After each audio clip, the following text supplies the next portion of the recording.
Hello, नमस्ते दोस्तों। अभी आज इस वीडियो में हम डिस्कस करने जा रहे हैं S3 और S3 बकेट के बारे में। देखो क्या होता है, AWS पे हमें एक ऑब्जेक्ट स्टोरेज करने के लिए, ये डाटा स्टोरेज करने के लिए हमें एक स्पेस मिल जाता है। बहुत सारे लोग क्या करते हैं, अपने PHP प्रोजेक्ट हो गया, नोड का प्रोजेक्ट हो गया, बहुत सारे मतलब डिफरेंट टाइप ऑफ के project different type of language में करते हैं। पर उनके जैसे उनकी वेबसाइट पे क्या रहता है कि जैसे कि वीडियोज हो गई, इमेजेस हो गई, MP3 फाइल्स हो गई, इन सब के स्टोरेज के लिए वो या तो S3 यूज़ करते हैं या क्लाउडफ्लेयर यूज़ करते हैं। आज का वीडियो ये इसलिए है कि हम S3 पर इमेजेस किस तरीके से अपलोड कर सकते हैं और किस तरीके से उन इमेजेस को या वीडियोस को फैच कर सकते हैं। नहीं, ये वीडियो इसलिए है कि अभी देखो एक रियल केस यहाँ ऐसा बना हुआ है कि मेरा एक क्लाइंट है, वो S3 इतने दिन से S3 यूज कर रहा था। तो S3 में उसका क्या हुआ कि अब S3 फ्री नहीं है, AWS का एक सर्विस है, वो चार्जेबल है। अभी उसके बहुत सारे वीडियो हैं, बहुत सारे इमेजेस हैं। अभी उसने क्या किया है कि उसने अपना सारा का सारा PHP का जो भी उसका कोड है, जो वेबसाइट है, उसने होस्टिंगर VPS पे मूव कर लिया है। अब वो ये चाह रहा है कि मेरे जो S3 का जो डाटा है वो भी मैं मेरे S3 पे होस्टिंगर पे ही मूव कर दूँ। जब मैंने उसकी वेबसाइट को चेक किया तो मुझे पता चला एटलीस्ट वहाँ पे मान के चलिए उसकी बकेट में कुछ 15 से 20 GB तक का डाटा S3 बकेट में पड़ा हुआ है। अभी उसको जब मैं मैनुअली डाउनलोड करने जा रहा हूँ तो वो बहुत डिफिकल्ट हो रहा है। तो अभी देखो मैं क्या कर रहा हूँ कि मैं S3 को कनेक्ट कर रहा हूँ VPS के टर्मिनल से। फिर कनेक्ट करके मैं टर्मिनल के थ्रू, CLI के थ्रू उस डाटा को S3 से फैच करके उसके सर्वर पे स्टोर करूँगा। ठीक है, तो ये वाला जो सीन है, इसके लिए ये वीडियो बनाया हूँ मैं, और मैं आपको ये बता दूंगा। देखो अभी आप देखिए, मैं कोड दिखाता हूँ कि किस तरीके से मैं ये कर रहा हूँ। तो ये चीज़ आपके लिए भी हेल्पफुल या बेनिफिशियल हो सकता है कि कभी कोई क्लाइंट आपको ये बोले कि मेरा डाटा S3 पे पड़ा हुआ है और बहुत ज़्यादा हाई अमाउंट में डाटा पड़ा हुआ है, तो मैं उसको किसी दूसरे डाउनलोड कैसे कर सकता हूँ मेरे सर्वर पे। तो उसके लिए अभी मैनुअली एक एक करना डिफिकल्ट है। तो उसके लिए S3 AWS S3 का जो CLI का पैकेज है वो अपने VPS पे इंस्टॉल करना होता है। उसके बाद में हम IAM परमिशन में डाटा सेट करते हैं, परमिशन सेट करते हैं। उसके बाद हम उसको S3 से कनेक्ट करके वो डाटा अपने सर्वर पे डाउनलोड कर सकते हैं। देखिए किस तरीके से मैंने ये किया है, अभी आपको बताता हूँ। Thank you.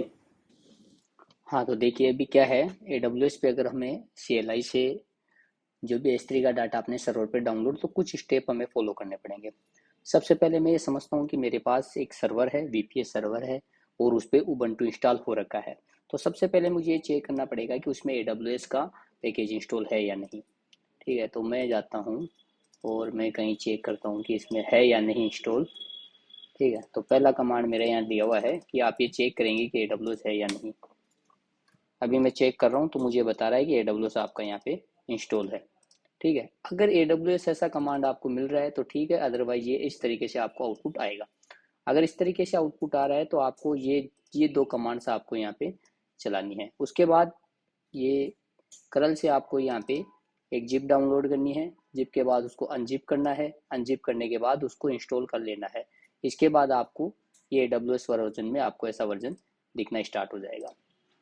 इसके बाद में सेकंड केस ऐसे बन रहा है अपना यहाँ पे कि जो भी अपनी बकेट है, उस बकेट पे अपन जैसे कोई भी सिंगल वीडियो या जो भी कुछ है अपनी बकेट से, ये मेरा बकेट का नेम है यहाँ पे ये वाला। तो जो भी बकेट है उस बकेट में जो भी कुछ मीडिया है उसको हम यहाँ wget से डाउनलोड करके देखेंगे। अगर ये डाउनलोड हो रहा है, इट मीन्स ऐसा हो रहा है कि अपना जो भी बकेट है उसमें परमिशन गेट ऑब्जेक्ट का परमिशन अलाउड है और फाइल पब्लिकली अवेलेबल है। ठीक है, सेकंड फिर उसमें ऐसा देखना चाहिए कि अपन को पूरा फोल्डर ही डाउनलोड करना है, कि मेरी जो बकेट से पूरा फोल्डर डाउनलोड करना है। तो फिर ये कमांड चलाना है S3 AWS S3, और जो भी अपना बकेट का नाम है वो, और कहाँ पे किस जगह हमें इस बकेट का जो भी डायरेक्टरी उसको स्टोर करना है। लेट सपोज मेरे केस में ये बकेट पे मीडिया की डायरेक्टरी है और यहाँ पे सर्वर पे डॉट मीडिया के नाम से जो भी मीडिया के नाम से डायरेक्टरी उसमें स्टोर करना है।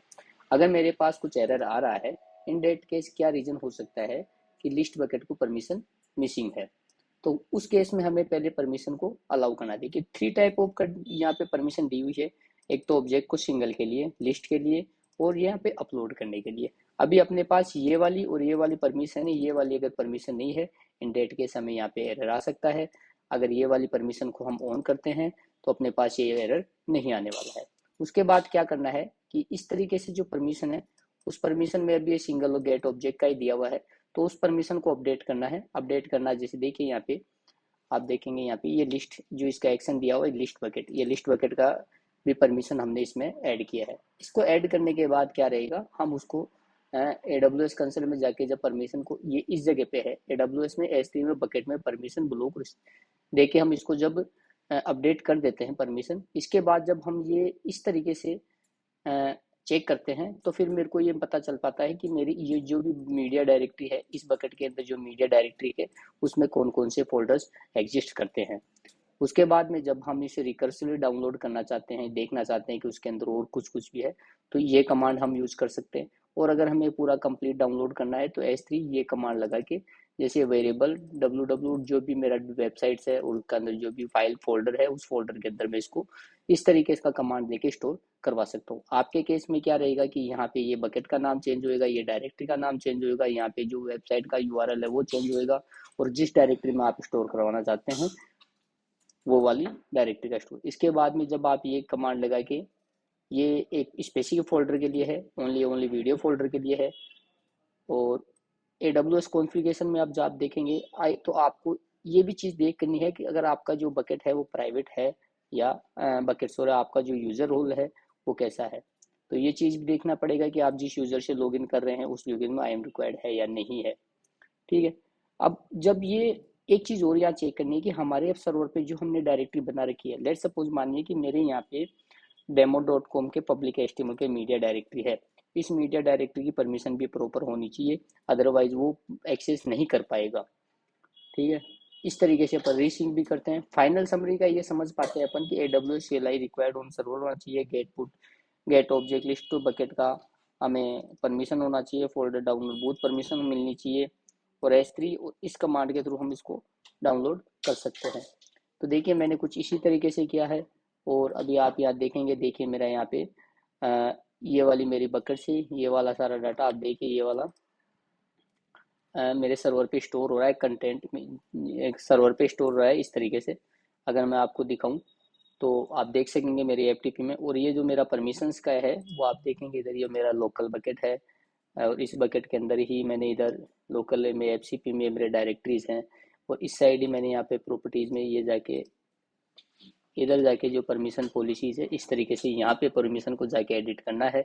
एडिट करके अपन वो जो भी मैं जो आपको बता रहा समझा वो देना है, उसके देने के बाद ही अपन यहाँ पे वो कमांड सिंक कमांड लगा के सर्वर पे अपन ये डायरेक्टरी स्टोर कर सकते हैं, फाइल्स को ये स्टोर कर सकते हैं।